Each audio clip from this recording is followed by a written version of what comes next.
ಎಲ್ಲರಿಗೂ ನಮಸ್ಕಾರ. ತಮಗೆ ಗೊತ್ತಿರೋ ಹಾಗೆ ಉತ್ತರ ಕರ್ನಾಟಕ ಭಾಗದಲ್ಲಿ ಕಲಬುರಗಿ ಜಿಲ್ಲೆಯಲ್ಲಿ ತಾಪಮಾನ ಬಹಳ ಹೆಚ್ಚಾಗಿದೆ. ಇತ್ತೀಚೆಗೆ ದಿನಗಳಲ್ಲಿ 42 ಡಿಗ್ರಿ ಸೆಲ್ಸಿಯಸ್ಸಿಂದ 45 ಡಿಗ್ರಿ ಸೆಲ್ಸಿಯಸ್ವರೆಗೆ ಬಹಳಷ್ಟು ಕಡೆ ತಾಪಮಾನ ರಿಜಿಸ್ಟರ್ ಆಗಿದೆ. ಹಾಗಾಗಿ ಜನರಲಿ ನಾವು ವಿನಂತಿ ಮಾಡೋಕ್ಕೆ ಇಷ್ಟಪಡ್ತೇನೆ, ಸ್ವಲ್ಪ ಮಧ್ಯಾಹ್ನ ಸಮಯದಲ್ಲಿ 12 ಗಂಟೆಯಿಂದ 4 ಗಂಟೆವರೆಗೆ ಸ್ವಲ್ಪ ಆಚೆ ಓಡಾಡೋದು ಸ್ವಲ್ಪ ಕಡಿಮೆ ಮಾಡಿ.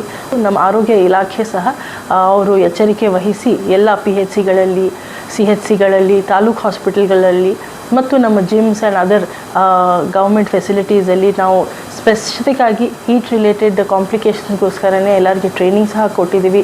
ಹೀಟ್ ಆ್ಯಕ್ಷನ್ ಪ್ಲ್ಯಾನ್ ಏನಿದೆ ಎಲ್ಲರ ಜೊತೆ ಶೇರ್ ಮಾಡಿ ಅವ್ರಿಗೆ ಟ್ರೈನಿಂಗ್ ಕೊಟ್ಟು ಪ್ರತ್ಯೇಕವಾಗಿ ಬೆಡ್ಸ್ ಸಹ ರಿಸರ್ವ್ ಮಾಡಿದ್ದೀವಿ. ಆರೋಗ್ಯ ಇದ್ದರೆ ನಾವು ಮುಂದೆ ಇನ್ನೂ ಚೆನ್ನಾಗಿ ಕೆಲಸ ಮಾಡಬಹುದು. So it is my appeal to each and every citizen of Kalburgi to please take care of their health.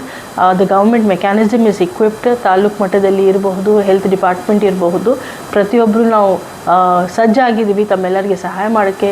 ತಾವು ನಿಮ್ಮನ್ನು ಕಾಪಾಡ್ಕೋಬೇಕು. ಲೈಟ್ ಕಲರ್ ಬಟ್ಟೆ ಹಾಕೋದು, ಕಾಟನ್ ಬಟ್ಟೆ ಹಾಕೋದು, ಅನಾವಶ್ಯಕವಾಗಿ ಓಡಾಡೋದು ಸ್ವಲ್ಪ ಕಡಿಮೆ ಮಾಡಬೇಕು.